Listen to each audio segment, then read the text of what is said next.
শহীদ ওসমান হাদির জন্যে প্রাণ ঢালা দোয়া এবং ভালোবাসা। আধিপত্যবাদী শক্তির বিরুদ্ধে নিজের রক্ত দিয়ে তিনি যে দেশপ্রেমিকের কাতারে নিজের ত্যাগের নাজরানা পেশ করেছে, আল্লাহ রাব্বুল আলামিন ৫৬,০০০ বর্গমাইলের সুরক্ষা এবং গণতন্ত্র সার্বভৌমত্ব রক্ষার প্রতীক হিসেবে ওসমান হাদির রক্তকে আল্লাহ কবুল করুক, সকলে বলি আমিন। তার মাসুম বাচ্চাকে আল্লাহ তাআলা, সে মৃত্যুর সময় বলে গিয়েছে, তার কোনো সময় যদি মৃত্যুর সংবাদ আপনারা শুনেন, তার সন্তানের জন্য দোয়া করবেন এবং তার সন্তানের একটু দেখভাল করবেন। আল্লাহ তাআলা তার রেখে যাওয়া সেই স্মৃতি আমরা যেন ধারণ করে বাংলাদেশের স্বাধীনতা, সার্বভৌমত্বের, গণতন্ত্রের জন্যে একটি মূর্ত প্রতীক হিসেবে যেন আমরা তারা তৈরি করতে পারি। বাবার চেয়ে দ্বিগুণ বেগে দেশের জন্য যেন কাজ করে, আল্লাহ তাকে বড় করে আমাদের জন্য উপহার হিসেবে দান করুক, আমিন। ওসমান হাদি শতকের একজন বীর সেনা হয়। ওসমান হাদি শতাব্দীতে ১-২ জন হয়, লাখো মানুষের ভেতরে ১-২ জন ওসমান হাদি তৈরি হয়। যে সমস্ত ফ্যাসিস্ট, জালিম, দুরাচারী, পাপাচারী রক্ত নিয়ে আমার দেশের সুজলা সুফলা শস্য শ্যামলা সবুজ এই জমিনকে লালে লাল করে দিয়েছে, পৃথিবীর সমস্ত মুমিন, ফেরেশতা এবং আল্লাহর প্রিয় বান্দাদের লানত এবং অভিশাপ ওই সমস্ত খুনিদের জন্যে, তাদের মৃত্যু যেন ভয়ঙ্কর, নির্মম, নিষ্ঠুরভাবে আমাদের সামনে আল্লাহ রাব্বুল আলামিন সংগঠিত করার মাধ্যমে আমাদের কলিজাকে তিনি শীতল করে দেন, সকলে বলি আমিন। মান কতালান নাস, যে ব্যক্তি মানুষ হত্যা করল, তাকে আন্নামা কতালান নাস জামিআ, সে যেন সমগ্র মানবতাকে হত্যা করল।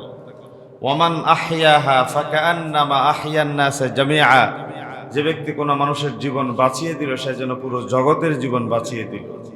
ওসমান হাদির এই জীবন যারা কেড়ে দিল, তার স্ত্রীকে যারা বিধবা করল, সন্তানকে ইতিম করল, তার মায়ের বুক খালি করল, আল্লাহ রাব্বুল আলামিনের আকাশ ভাঙা গজব দিয়ে তাদের পরিবারকে নাস্তানাবুদ, ধ্বংসের অতল গহ্বরে ঠেলে গুলি আমিন। এই সমস্ত জালিম, দুরাচারী, পাপাচারীদের জন্য এর চেয়ে বড় অভিশাপ আমাদের আর জানা নেই। শহীদ শব্দের অর্থ হচ্ছে সাক্ষী, প্রত্যক্ষকারী, যারা ইসলাম ও আল্লাহর কালিমাকে সমুন্নত করবার জন্য দিন বিরোধীদের লড়াইয়ে, দিন বিরোধীদের হাতে শাহাদত বরণ করে নিহত হয়, তারাই হচ্ছে শহীদ। দেশ রক্ষার প্রয়োজনে, মাতৃভূমির সুরক্ষার জন্যে, যারা আমার দেশের স্বাধীনতা, সার্বভৌমত্ব, রতন্ত্র প্রহরীর ভূমিকে অবতীর্ণ হয়ে নিজের জীবন বাজিয়ে রেখে আমাদেরকে একটি স্বাধীন সার্বভৌম রাষ্ট্র উপহার দিয়েছেন, মাথা উঁচু করে দাঁড়াবার সুযোগ করে দিয়েছে আমার প্রিয় ওসমান হাদি ভাইকে আল্লাহ তাআলা আমরা যত আমল করি, প্রত্যেক জনের আমলের এক এক কাতরা দেওয়ার মাধ্যমে তাকে জান্নাতের সর্বোচ্চ মর্যাদায় ভূষিত করুক, সকলে বলে আমিন। যারা শহীদ হয়, আল্লাহ তাআলা তাদেরকে মৃত বলতে নিষেধ করেছেন। কোরআনুল কারীম আল্লাহ রাব্বুল আলামিন বলেন, ওয়ালা তাকুলু লিমান ইয়ুকতালু ফি সাবিলিল্লাহি আমওয়াত বাল আহইয়াউ ওয়ালাকিন লা তাশউরুন। যারা রবের পথে নিহত হয়েছে তাদেরকে তোমরা মৃত বলো না, তারা অবশ্যই জীবিত এবং তোমরা টের পাও না। কোরআনুল কারীমের আরেক জায়গায় আল্লাহ রাব্বুল আলামিন বলেন, ওয়ালা তাহসাবান্নাল্লাযীনা কুতিলু ফী সাবিলিল্লাহি আমওয়াতা বাল আহইয়াউন ইনদা রাব্বিহিম ইউরযাকুন। যারা দিনের জন্য জীবন দেয়, দেশের জন্য জীবন দেয়, পরের কল্যাণের জন্য নিজের জীবন উৎসর্গ করে দেয়, তারা কখনো মৃত হতে পারে না, মরো যেন তারা অমর, রবের কাছে তারা জীবিত এবং জীবিকাও প্রাপ্ত। সুবহানাল্লাহ। জাতির সূর্য সন্তান আবু সাঈদের কাতারে নিজেকে সম্পৃক্ত করল, মুগ্ধের কাতারে নিয়ে গিয়ে নিজেকে অমর করে নিল। যুগে যুগে যারা এইভাবে জীবন দেয়, রক্ত দেয়, তারা মরেও যেন অমর হয়, তারা মানুষের হৃদয়ের মণিকোটায় আজীবন এবং কিয়ামত পর্যন্ত তারা স্মরণীয় এবং বরণীয় হয়ে থাকে। আমার ওসমান হাদি তাদেরই একজন হয়ে আমাদের কাছ থেকে বিদায় গ্রহণ করে। কোরআনুল কারীম আল্লাহ রাব্বুল আলামিন বলেছেন, মান ইউকাতিল ফি সাবিলিল্লাহ, যে আল্লাহর পথে লড়াই করবে অথবা সে নিহত হোক অথবা বিজয়ী হোক, ফাসাউফা নুতিহি আজরান আযীমা, আল্লাহ রাব্বুল আলামিন তার জন্য অবারিত কল্যাণের স্রোত দ্বারা উন্মুক্ত করে দিবেন। সুবহানাল্লাহ বলেন। সে ছিল মাদ্রাসার একজন ছাত্র। ঢাকা বিশ্ববিদ্যালয়ে যখনই ভর্তি হয় তখন থেকে সে ইনসাফের পক্ষে, আদলের পক্ষে, ন্যায়ের পক্ষে লড়াই সংগ্রাম চালিয়ে গিয়েছে। তার জীবনে কোনো কালিমা লিপ্ত ছিল না। সে সবসময় শহীদি তামান্না অন্তরে লালন করত। মৃত্যুর কিছুদিন আগেও সে বলেছে, লড়াই হচ্ছে, লড়াইয়ের এই মিছিল, আমি সামনের সারিতে আছি, মানুষ বাঁচার জন্য ছুটোছুটি করছে, একটা বুলেট এসে আমাকে বিদ্ধ করে রক্তাক্ত করে দিয়ে মাথাটা ঝাঁঝরা করে দিল, আর আমি হাসতে হাসতে রবের সামনে দাঁড়িয়ে গেলাম। এর চেয়ে বড় পাওয়ানা জীবন আর কি হতে পারে? সুবহানাল্লাহ বলেন। এই মৃত্যু সকলের ভাগ্যে জুটে না। কত মানুষ মারা যায়, কেউ ইন্না লিল্লাহ পড়ে না, পাশের জনের হৃদয় বিগলিত করতে পারে না, কিন্তু এক ওসমান হাদি ৫৬,০০০ বর্গ মাইলের ৬৮,০০০ গ্রামের ২০ কোটি মানুষের কলিজায় রক্তকরণ করে দিয়েছে। ঠিক কিনা বলেন? এমন মৃত্যুই তো বীরের মৃত্যু। এই মৃত্যুই তো আমাদের সকলের কামনা। হযরত ওমর ইবনুল খাত্তাব রাদিয়াল্লাহু তাআলা সব সময় দোয়া করতেন, আল্লাহুম্মা রযুকনি শাহাদাতান ফি সাবিলি ওয়াজআল মাউতি ফি বালাদি রাসূলিক। আল্লাহ, তুমি শাহাদাতের পথে মৃত্যু দাও, নবীর দেশে আমাকে দাফনের ব্যবস্থা করে দাও, বলি আমিন। হযরত ওমর সব সময় দোয়া করতেন।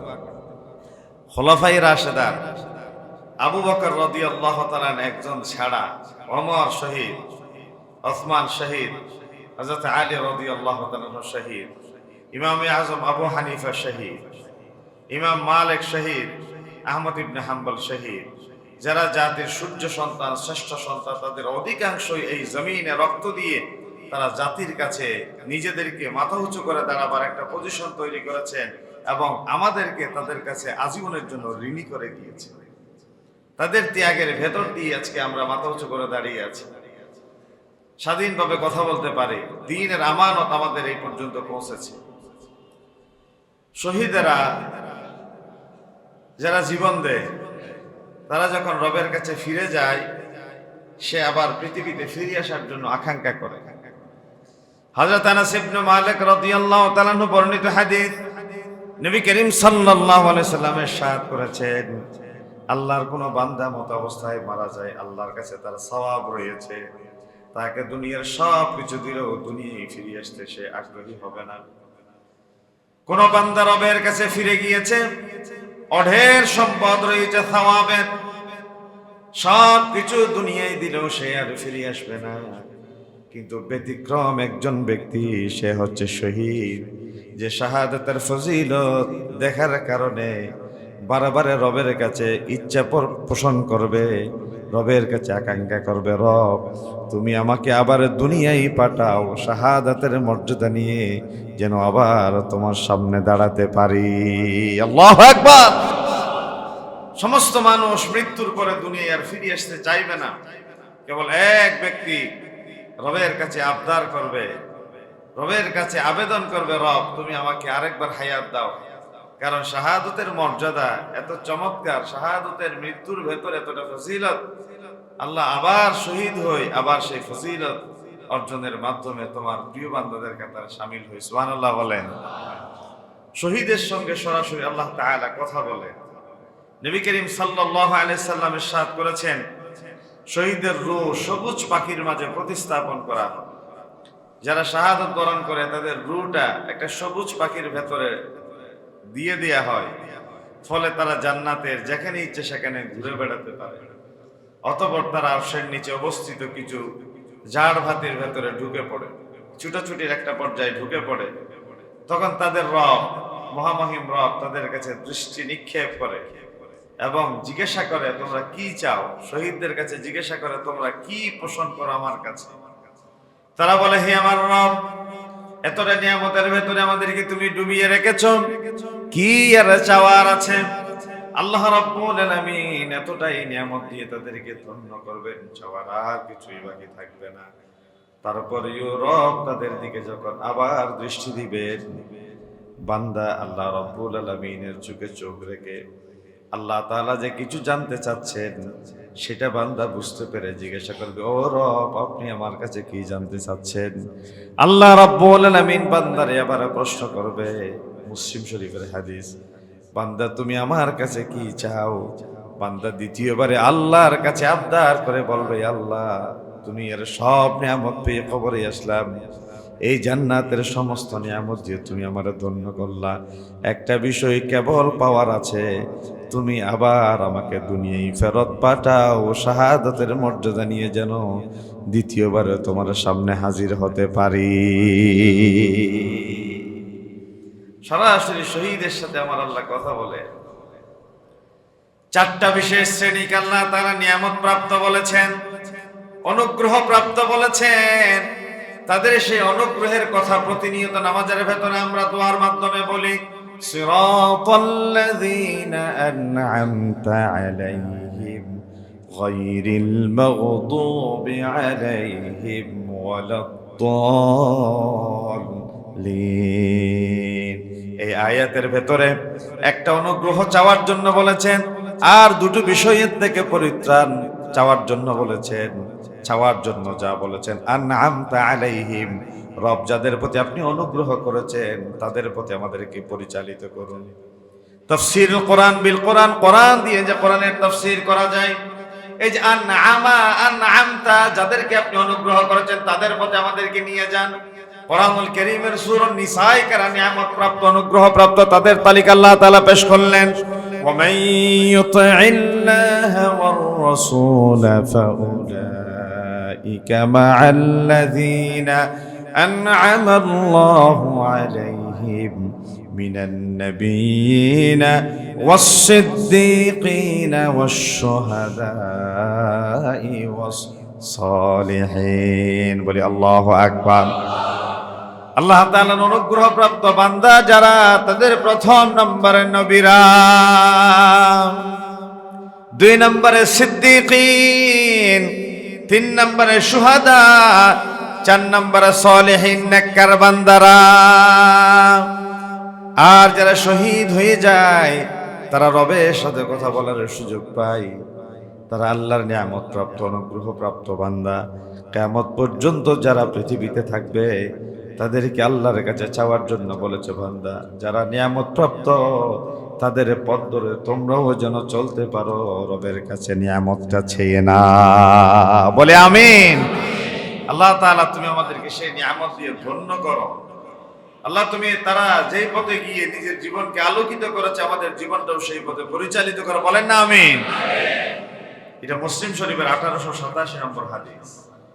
শহীদেরা আল্লাহর সাথে কথা বলার একটা পর্যায়ে আবদার করবে, আল্লাহ সুম্মা উহিয়া সুম্মা কতাল।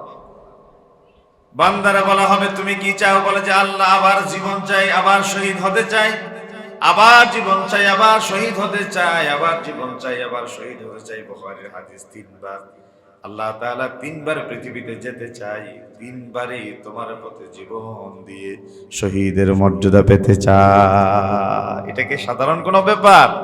সাধারণ ব্যাপার নয়। তারা মরে অমর। শুধু তাই নয়, কোরআনুল কারীমের 4 নম্বর পারা 11 নম্বর পৃষ্ঠায় মাঝামাঝি আয়াত আল্লাহ রাব্বুল আলামিন বলেন, ফারিহিনা বিমা আতাহুমুল্লাহু মিন ফাদলিহি ওয়া ইস্তাবশিরুনা বিল্লাযীনা লাম ইয়ালহাকু বিহিম মিন খালফিহিম আল্লা খাউফুন আলাইহিম ওয়ালা হুম ইয়াহজানুন। তারা বড়ই আনন্দিত হয় রবের পক্ষ থেকে যা নিয়ামত তাদেরকে দেয়া হয়েছে তা পেয়ে। ওয়াস্তাবশিরুনা, এবং তারা সুসংবাদ দিতে চায়, বিল্লাযীনা লাম ইয়ালহাকু বিহিম মিন খালফিহিম, আমরা যারা পিছনে আছি তাদেরকে। খালফুন মানে যারা পিছনে পড়ে আছে, যারা জমিনে এখনো জীবিত আছে, তাদের কাছে এসে সুসংবাদ দিতে চায় এই শাহাদাতের মৃত্যুর ভেতরে আল্লাহ তাআলা এতটাই নিয়ামত ঝেলে দিয়েছেন, যারা শহীদ হয়ে যায় লা খাউফুন আলাইহিম ওয়ালা হুম ইয়াহজানুন। বাল বাচ্চা, স্ত্রী, পুত্র, সহায় সম্পদ জমিনে ফেলে গিয়েছো, তার জন্য চিন্তার কোনো কারণ নাই, পেরেশানির কোনো কারণ নাই। ভবিষ্যতে জান্নাতে যাবে না জাহান্নামে যাবে, শঙ্কারও কোনো কারণ থাকতে পারে না। আল্লাহু আকবার। তারা বলে ফারিহিন, আনন্দিত হয়, ওয়াইস্তাবশিরুন, সুসংবাদ দিতে চায়। কাদেরকে? আমাদেরকে, যারা পেছনে আছে তাদের। শাহাদাতের মৃত্যু। নবী করিম সাল্লাল্লাহু আলাইহি সাল্লামের একজন সাহাবী খানজালা রাদিয়াল্লাহু তাআলা আন,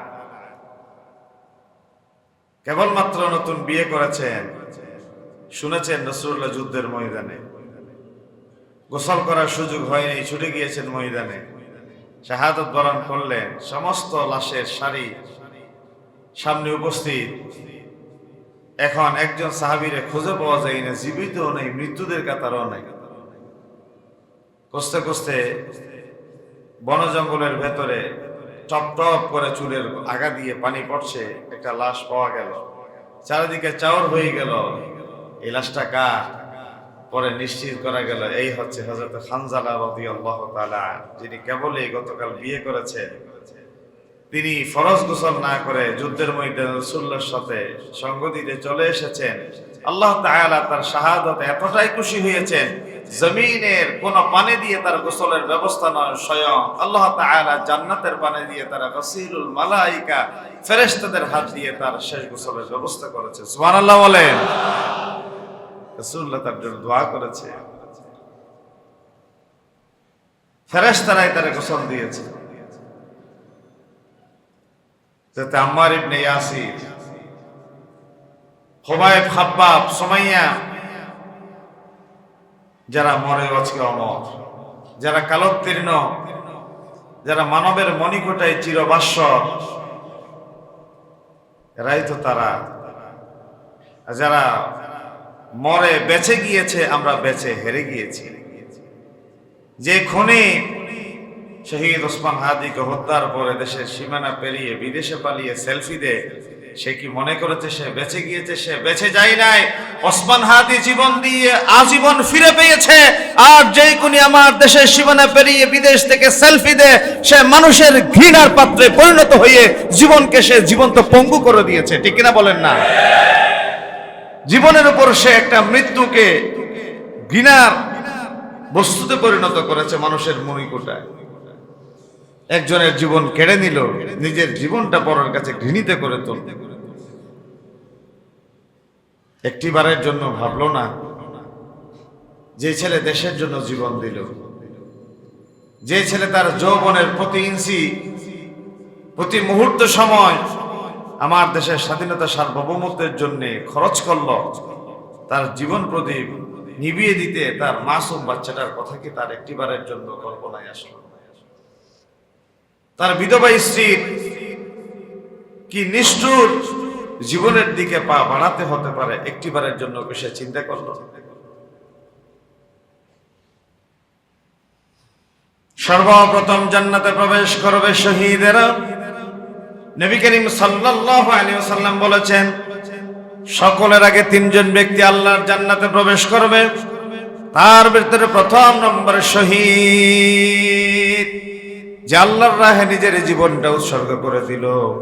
দুই নম্বরে হারাম ও সংশয়পূর্ণ জিনিস থেকে এবং অপরের নিকট হাত পাতা থেকে যে দূরে অবস্থান করে, আল্লাহ রাব্বুল আলামিন ওই বান্দারও আগে আগে জান্নাত দিবেন। তিন নম্বরে ওই ব্যক্তি, উত্তম ভাবে যে ব্যক্তি আল্লাহ তাআলার ইবাদত বন্দেগী করে এবং যে যার আন্ডারে কাজ করে, যে যার তত্ত্বাবধানে কাজ করে, ওই গোলামের, ওই মুনিবের সব সময় কল্যাণ কামনা করে। যার তত্ত্বাবধানে আপনি আছেন, যার ফ্যাক্টরিতে, ইন্ডাস্ট্রি, কারখানায়, অথবা যার অধীনে আপনি দাস দাসী, তার কল্যাণকামী, আর মালিকও আপনার ব্যাপারে উদার, এই তিন ব্যক্তি আগে আগে আল্লাহর জান্নাতে যাবে। রাসূলুল্লাহ বলেছেন, শহীদেরা জান্নাতে বিশেষ একটি তাঁবুতে থাকবে। নবী করিম সাল্লাল্লাহু আলাইহি সাল্লাম বলেন, শহীদগণ একটি উজ্জ্বল স্থানে জান্নাতের দুয়ারে অবস্থিত একটি নহরের ধারে একটি সবুজ তাঁবুর ভেতর অবস্থান করবে। জান্নাত থেকে সকাল সন্ধ্যা আল্লাহ রাব্বুল আলামিন তাদেরকে রিজিকের ব্যবস্থা করবে। বিশেষ একটি জায়গায় সকলেই যেন তাদের দেখে বুঝতে পারে এরা কারা, বলে যারা শহীদ, এরা রবের জন্য জীবন দিয়েছে, এরা পৃথিবীতে কোনো কিছু চাই নাই। পৃথিবীর এই টকবকে যৌবনে ভরা উদ্দীপ্ত জীবনকে বেপরোয়া গতিতে মানুষের কল্যাণে বিলিয়ে দিয়েছে। এরপরে শহীদদের সুপারিশ মঞ্জুর করা হবে। যারা শহীদ আল্লাহ রাব্বুল আলামিন অবশ্যই তাদের সুপারিশ মঞ্জুর করবেন। যারা আল্লাহর রাস্তায় শহীদ হয়ে যায় ময়দানে রব্বে কারীম তাদের পক্ষ থেকে সুপারিশ মঞ্জুর করবেন। কতজনের সুপারিশ? বলে যে 70 জন জাহান্নামের দাগী আসামি, যারা জাহান্নামের জন্য যাদের পিছনে সিল দেয়া হয়েছে, এমন দাগী আসামিদেরকে দিয়ে দেয়া হবে, তোমরা এদেরকে সাথে নিয়ে আল্লাহর জান্নাতে নিয়ে যাও। গেজেটেড আসামি যারা জাহান্নামের জন্য বাছাই হয়ে গিয়েছে, একজন শহীদকে বলা হবে তুমি তাদের ভেতর থেকে 70 জনকে বাছাই করে না। এই জন্যই তো আপনারাই বড় বড় উলামায়ে কেরামদের কাছে গিয়ে বলেন, হুজুর আমাদেরকে ছেড়ে জান্নাতে যাইয়েন না। আমরা বলি ওসমান হাদি, যখন আল্লাহ তোমাকে আল্লাহর জান্নাতে 70 জন জাহান্নামীদেরকে বাছাই করে জান্নাতে যাওয়ার পারমিশন দিবে, ওই দিন তুমি আমাদের কথা ভুলে যেও না। তুমি আমাদের সাথে তোমাদের জন্য দোয়া করেছিলাম, তোমাদের জন্য কেঁদেছিলাম, তোমার বাচ্চাদের জন্য আমরা ভেবেছিলাম। যে সমস্ত শহীদ যারা রক্ত দিয়ে আমাদেরকে মুক্ত করলো, আল্লাহ তাদের সাথে আমাদের ওই সাথে জান্নাতে যাওয়ার ব্যবস্থা করে দিয়ে বলি আমিন।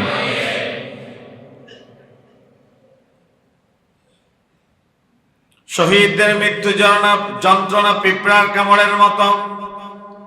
সাধারণত মালাকুল মউত আমার নবীর জান কবজের সময় একটা আঙ্গুল কেবল সিনার উপর রেখেছিল। একটা আঙ্গুল সিনার উপর রাখার পরে মনে হয়েছে আকাশ এবং জমিন যত ভারী তার চেয়ে বেশি ভারী যেন সিনার উপর তুলে দেওয়া হয়েছে। রাসূলুল্লাহ উফ উফ করছিলেন, তারপরে জিজ্ঞাসা করছিলেন যে আমার একটা আঙ্গুল দিয়ে জান কবজের মৃত্যু যন্ত্রণা যদি এত ভয়ঙ্কর হয়, তাহলে আমার উম্মতের কি অবস্থা হবে? আল্লাহ রাব্বুল আলামিন সেই দিন ওয়াদা দিয়েছিলেন আপনার উম্মতের জিম্মাদার স্বয়ং আল্লাহ রাব্বুল আলামিন হয়ে গিয়েছে। এর ভিতরে যারা শহীদ হয়ে যাবে, শহীদের সামনে জান্নাতের নিয়ামত তুলে ধরা হয়, নাকে জান্নাতের ঘ্রাণ পৌঁছে যায়। আল্লাহ রাব্বুল আলামিন ছোট্ট একটা পিঁপড়ার কামড় যত সহজ, তার চেয়ে আরো সহজ পন্থায় শহীদের জান কবজের ব্যবস্থা করে দেয়। শহীদের জানটা সহজভাবে কবজ হয়ে যায়। নবী করিম সাল্লাল্লাহু আলাইহি ওয়াসাল্লাম একজন শহীদের লাশ কবরে নামার সময় তিনি দোয়া করেছেন, আল্লাহ সন্ধ্যা পর্যন্ত তার উপর আমি রাজি ছিলাম, তুমি আল্লাহ তার প্রতি রাজি হয়ে যাও। নবী করিম সাল্লাল্লাহু আলাইহি ওয়াসাল্লাম বলেছেন, আমার শহীদেরা তো তারা যারা নিজেদের স্বপ্নকে ধূলিসাৎ করে দিয়ে, নিজেদের তরুতাজা রক্ত ঢেলে দিয়ে ইসলাম নামক বটবৃক্ষটা ফলাফলে সুশোভিত করে হাজার মানুষকে দিন পূজার জন্য, দিনের ছায়াতলে আসার জন্য রাস্তা সম্প্রসারণ করে দিয়ে নিজের জীবনটা ওয়াকফ করে দেয়। আল্লাহ তাদের জন্য অবারিত জান্নাতের কল্যাণের স্রোত দ্বারা বইয়ে দাও। জান্নাতের অবারিত স্রোত দ্বারা আল্লাহ তাদের জন্য প্রবাহিত করে দাও, যারা নিজের জীবন দিয়ে পরের জন্য শান্তির রাস্তা প্রশস্ত করে দেয়। বলি আমিন। নবী করিম সাল্লাল্লাহু আলাইহি সাল্লাম বলেন, তোমাদের কাউকে পিঁপড়া কামড়ালে যতটুকু কষ্ট অনুভব করো, শহীদের নিহত হওয়ার কষ্ট তার চেয়ে বেশি হবে না, বেশি হবে না। সাধারণ মউত যখন মালাকুল মউতের সামনে আসে, তখন পায়খানা প্রস্রাব হয়ে যায়, জিহ্বা বের হয়ে যায়, চোখ উল্টে ফেলে, সকলেই পানি দিতে থাকে। অনেক সময় কালিমা নসিব হয় না, কিন্তু যারা শহীদ আল্লাহ বলেন হাত পা বিচ্ছিন্ন, মাথার খুলি ভাঙ্গা, এই যে রক্ত মাখা লাল জামা দিয়ে কিয়ামতের ময়দানে তারা আপন আপন কবর থেকে উঠবে। আমার আল্লাহ জিজ্ঞাসা করবে, ও শহীদ, তোমার রক্ত লাল কেন? তোমার কাপড় ভিজা কেন? তোমার হাত পা বিচ্ছিন্ন কেন? তখন খুনীদেরকে ইশারা করে বলবে, আল্লাহ, তোমার দ্বীনের জন্য, দেশের জন্য জীবন দিয়েছিলাম, এই খুনিরা আমাদেরকে বাঁচতে দেয় নাই। আল্লাহ, দুনিয়ার আদালতে বিচার পাই না, আজকে তোমার আদালতে মামলা দায়ের করলাম, যে আদালতে কোনো বিচার হয় না, যে আদালতে কোনো বিচার হয় না, আল্লাহ সেই আদালতে আজকে মামলা দায়ের করলাম। কোরআনুল কারীম আল্লাহ রাব্বুল আলামিন বলেন, আল-ইয়াওমা তুজজা কুল্লু নাফসিন বিমা কাসাবাত লা যুলমাল ইয়াওম। আল্লাহ রাব্বুল আলামিন যে যা আমল করেছে সব কিছু আমলনামা হাতে তুলে দিবেন। তাদেরকে বলা হবে, আজকে কোনো ধরনের ইনজাস্টিস ও বিচার করা হবে না। সেই দিন এই খুনিদের পার পর কি কোনো সুযোগ থাকবে? কথা বললেন না, সুযোগ থাকবে? খুনিরা পার পাবে না, খুনিরা জমিনেও পার পাবে না। সরকারের কাছে আবেদন করব, শহীদ ওসমান হাদি এবং যাদের জীবন আজকে সংকটাপন্ন, আজকে যাদের জীবন হুমকির মুখে, প্রত্যেকজন খুনির দোষর এবং যারা পরিকল্পনাকারী, তাদেরকে জনসম্মুখে দৃষ্টান্তমূলক শাস্তি দেওয়ার মাধ্যমে ভবিষ্যতে এই ধরনের ঘৃণ্য কাজ কেউ যেন করার সাহস না পায়, জাতির সামনে তাদের মুখোশ উন্মোচিত করে দেওয়া হোক। ঠিক কিনা বলেন? এই ধরনের কাজ তারা বারবার করার সাহস হবে যদি তাদের দৃষ্টান্তমূলক শাস্তির ব্যবস্থা করা না। আর যেই সমস্ত দায়িত্বশীল ব্যক্তির অবহেলায় যদি খুনিরা বাউন্ডারি পার করে, বর্ডার পার হয়ে বিদেশে যাওয়ার সুযোগ পায়, বর্ডারে যারা দায়িত্ব পালন করেছে, স্বরাষ্ট্র মন্ত্রণালয় সহ যেই সমস্ত প্রশাসনের গাফিলতির কারণে ওসমান হাদির খুনিরা পালিয়ে যাওয়ার সুযোগ পেয়েছে, অবিলম্বে তাদের পদত্যাগ এবং তাদের জন্য দৃষ্টান্তমূলক শাস্তির ব্যবস্থা করতে হবে। ঠিক কিনা বলেন? এক একজনের মৃত্যু তোমাদের কাছে ছোট একটা অ্যাক্সিডেন্ট, কিন্তু যার স্বামী গেল, যার বাবা গেল, তার কাছে তুমি জিজ্ঞাসা করো স্বামীহারা এই বিধবা নারীর কষ্ট কত ভয়ঙ্কর, পিতাহারা এই এতিম সন্তানের রোনাজারি কত কঠিন। আমলার বড় বড় চেয়ারে বসে লাউডলি কথা বলে, লজ্জা লাগে না তোমাদের? 1500 শহীদের রক্তের বিনিময়ে এই চেয়ার তোমাদেরকে আমানত হিসেবে দেওয়া হয়েছে। শহীদ আবু সাঈদ মুগ্ধ জীবন দিয়ে এই চেয়ার তোমাদের জন্য আমানত হিসেবে দিয়েছে, লুটে পুটে ভোগ করে খাওয়ার জন্য এই চেয়ার কাউকে ছেড়ে দেওয়া হয় নাই। ঠিক কিনা বলেন না? সুতরাং কেউ যদি মনে করে এটা আমরা গনিমত পেয়েছি, তোমরা বোকার স্বর্গে আছো। 5ই অগাস্টের সেই চিত্র গত রাতে আবার আমরা সচক্ষে দেখেছি। জাতির প্রয়োজনে, দেশের প্রয়োজনে, স্বাধীনতার প্রয়োজনে এই জাতি যদি আবার ঘুরে দাঁড়াবার প্রয়োজন মনে করে, গত রাত এই জাতি যে ঘুরে দাঁড়াতে জানে সেটা আবার নতুন করে প্রমাণ করে দিয়েছে। ঠিক কিনা বলেন না? সুতরাং এই জাতির সাথে তামাশা করা চলবে না, জাতির ভাগ্য নিয়ে ছিনিমিনি খেলা চলবে না। যার যার জায়গা থেকে আপনারা সতর্ক থাকবেন, সাবধান থাকবেন। ফ্যাসিজমের দোষর, ফ্যাসিস্ট যারা, নতুন করে তারা আবার আমার দেশে গৃহযুদ্ধ লাগাতে চায়, দাঙ্গা লাগাতে চায়। আমাদের বুকের দ্রুত যা রক্ত দেওয়ার মাধ্যমে আমার দেশের স্বাধীনতা সার্বভৌমত্ব রক্ষার ব্যাপারে যার যা ত্যাগ দরকার আমরা সকলেই তা দিতে প্রস্তুত আছি না নাই? জীবন দেওয়ার জন্য যদি প্রয়োজন হয়, রক্ত দেওয়ার জন্য যদি প্রয়োজন হয়, অবশ্যই সকলের যার যার জায়গা থেকে জীবন এবং রক্ত দিতে হবে। ঠিক কিনা বলেন? যদি দিতে পারেন, আপনার সন্তান, আপনার প্রজন্ম সুরক্ষিত থাকবে। না হয় আপনি সুরক্ষিত থেকে কবরে যেতে পারবেন কিনা সন্দেহ আছে। সম্পদ যা কামাই করেছেন খেয়ে যেতে পারবেন কিনা সন্দেহ আছে। প্রিয় ভাইরা আমার, এক হাদির জীবন নীরবে গেল, এনসিপির আর এক নেত্রীর জীবন হোস্টেলে গেল। কোন একজন হিন্দু ভদ্রলোক বাসুদেব নাকি একজন আজকে লিখেছে, আমরা ঘোষণা করেছি এক একজনের জীবন নিয়ে, তবে নীরবে জীবন যাবে বহুজনের। বাসুদেব দৈত্য নাকি একজন বলে যে আলোচনায় রাখবো একজনের জীবন, ওসমান হাদি, তবে নীরবে নীরবে তোমাদের যারাই নেতৃত্ব দিচ্ছ তোমাদের কাউকে নিরাপদে থাকতে ঘুমোতে দিয়ে হবে না। এই কথার মাধ্যমে কি প্রমাণিত হয়?